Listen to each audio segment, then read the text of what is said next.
Fa fi hadits Zaid bin Thabit, Zaid bin Thabit disebutkan dalam hadis yang diriwayatkan oleh Sayyidina Zaid bin Thabit, qala Rasulullah sallallahu alaihi wasallam bersabda, Rasulullah sallallahu alaihi wasallam, "Man kanatid dunya hammah."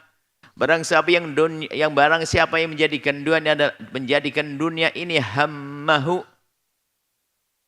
Hamma itu adalah tujuan inti, pikiran yang selalu mengganggunya. Maksudnya pokoknya cita-citanya.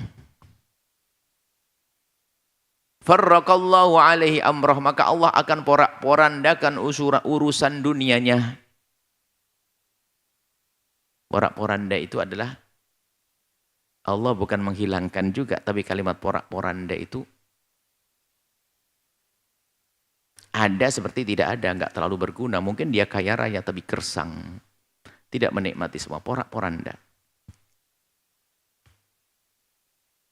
Ruangan yang porak-poranda enggak bisa dipakai. Kasur porak-poranda, ruang tidur porak-poranda. Semuanya farraq itu. Ada seperti tidak ada. Enggak bisa dinikmati. Wa ja'ala faqrahu baina 'ainaihi, dan Allah menjadikan kefakiran terus ada di hadapannya. Biarpun katanya banyak duit, ternyata seperti orang enggak punya duit, pusing. Bayangkan punya perusahaan 16 kebakar, 4 stres masuk rumah sakit, enggak sadar kalau dia masih punya 10 perusahaan. Bukankah dia orang yang paling bodoh di atas kebodohan? 16 perusahaan, kaya raya itu. Kebakar 4. Masih 10. Wah, stres, masuk rumah sakit dia. Kayak enggak punya apa-apa. Walam ya'tihi minad dunya ila ma kutibalah, dan ketahuilah walam ya'tihi, tidak akan datang kepada seseorang minad dunya, daripada dunia, illa kecuali ma kutibalahu, seperti apa yang telah Allah tetapkan. Ma kutiba, apa yang telah ditetapkan oleh Allah lahu, bagi orang tersebut. Dan juga lihat wa ila awaqibihi, dan lihat juga akibatnya riya tersebut fil hayatil akhirati, di kehidupan di akhirat nanti. Di dunianya kayak begitu, di akhirat apa? Qala sallallahu alaihi wasallam, bersabda baginda Nabi Muhammad sallallahu alaihi wasallam, ma min abdin, tidak ada seorang hamba. Ma min abdin, tidak ada seorang hamba. Yakumu, melaksanakan kebaikan. Fid dunya, di dunia, maqama sum'atin, di tempat sum'ah wariya'in, riya. Maksudnya, siapa yang lakukan kebaikan dengan sum'ah dan riya, pamer, pengen dilihat orang, pengen didengar orang.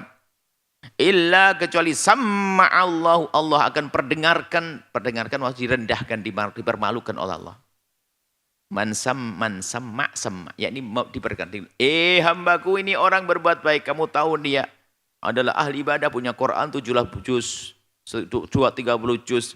Oh, sholat banyak, puasanya setiap ini 60 tahun dia puasa Senin Kemis, tapi itu semua bukan karena aku. Allah dipermalukan di amamal mala, di hadapan manusia, di mahsyar dipermalukan, di akhirat dipermalukan.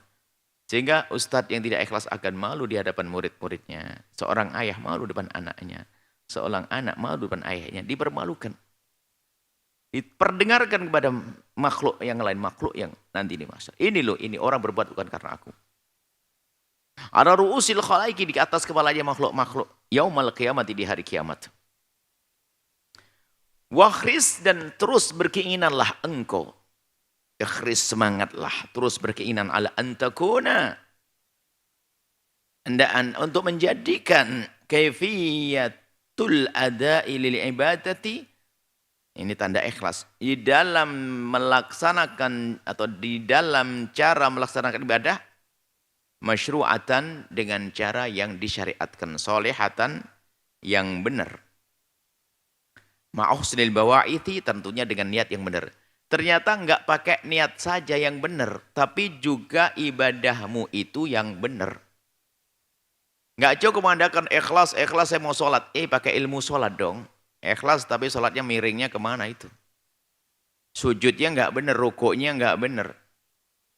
Li'anal amil, sebab seorang yang melakukan kebaikan, yuridu, dia itu sebetulnya, kalau kita gambarkan seorang hamba yang melakukan kebaikan itu, sesungguhnya dia menginginkan ayuqaddim amalahu, untuk menyodorkan, memamerkan, menyodorkan amalnya lillahi, kepada Allah. Masa amal. Menghadiahkan amal yang jelek.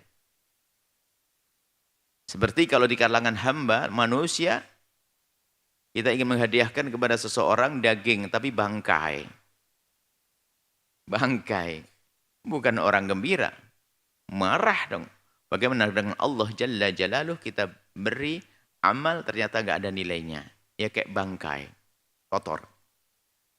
Oleh ikhlasu fin niyati, maka sungguhnya ikhlas di dalam niat itu la budda harus ayak tarina dibarengi bisolahi benar fil amal dalam perbuatan baik. Cara berbuat baiknya juga benar. Ma'amura'ati dengan menjaga, memperhatikan, mura'ati dengan menjaga dan memperhatikan apa? Dhawabiti syar'i, aturan-aturan agama, aturan-aturan syariat di dalam melakukan kebaikan. Pengen sedekah ikhlas, tapi nggak pakai aturan kebaikan. Bagaimana? Masih punya utang jatuh tempo, banyak sedekah. Kalau punya utang ya jangan banyak sedekah. Ada sebagian mungkin orang yang menyeru, kalau kamu punya utang banyak, segera bersedekah, nanti akan dibayar utangmu oleh Allah. Ya salah dong. Bayar utangmu, jangan sedekah dulu. Ada motivasi. Percaya Allah Maha Kaya. Anda punya hutang sebanyak apapun. Bersedekahlah. Nanti Allah akan membayar. Allah akan berikan rezeki pada Anda. Oh enggak boleh. Ini namanya berbuat baik tidak pakai ilmu. Kalau Anda punya utang dan sudah jatuh tempo, bahkan sedekah menjadi haram. Enggak pakai ilmu, beribadah juga tidak diterima oleh Allah. Ibadah harus ada ilmunya. Kalau utang belum jatuh tempo, masih mungkin misalnya jatuh temponya bulan depan. Sekarang kita ingin sedekah dan bulan depan kami sudah ada gambaran-gambaran. Ya sudah, sedekah sah. Tapi hari ini sudah wajib bayar utang, tak tanya kita sedekah. Bukan menjadikan Allah ridha, Allah murka. Yang punya uang pun juga marah. Enak-enak aja banyak sedekah, utang lo belum lo bayar. Kan gitu. Coba kalau dia tahu, marah dia.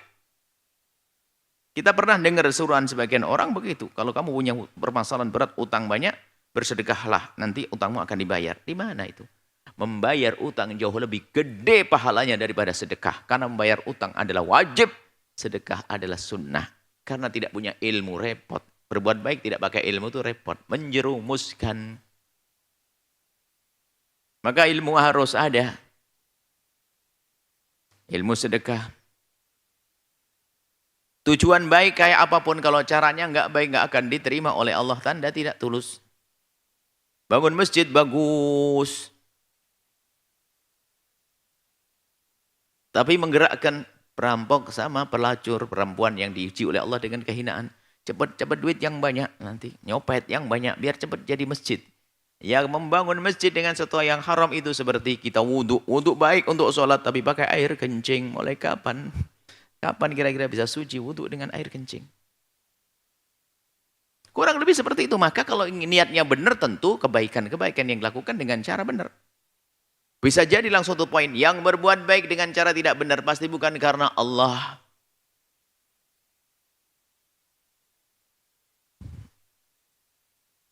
Kemudian setelah itu wal hirsu, terus berusaha. Alal adami tahayyuri, berusaha terus mengupayakan, berkeinginan kuat. Wal hirsu, berkeinginan keras. Ala adami tahayyuri, untuk tidak merubah. Wa tahawuli, mengganti. Tilkal bawa'ith, niat yang sudah ada di hati. Mula-mula niatnya benar di perjalanan bisa berubah loh ya.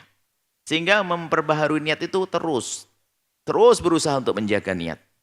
Wal asbab, sebab-sebabnya. Ba'da syuru'. Jadi waktu mau melakukan kebaikan sudah kita renungkan tujuannya untuk apa.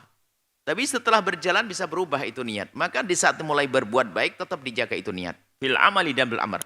Ila ayyantah ya, sampai selesai. Maka setelah itu dia amalnya akan diterima oleh Allah karena dilakukan dengan ikhlas. Setelah Anda menyaksikan video ini, jangan lupa berselawat kepada baginda Nabi Muhammad sallallahu alaihi wa alihi wa sahbihi wasallam.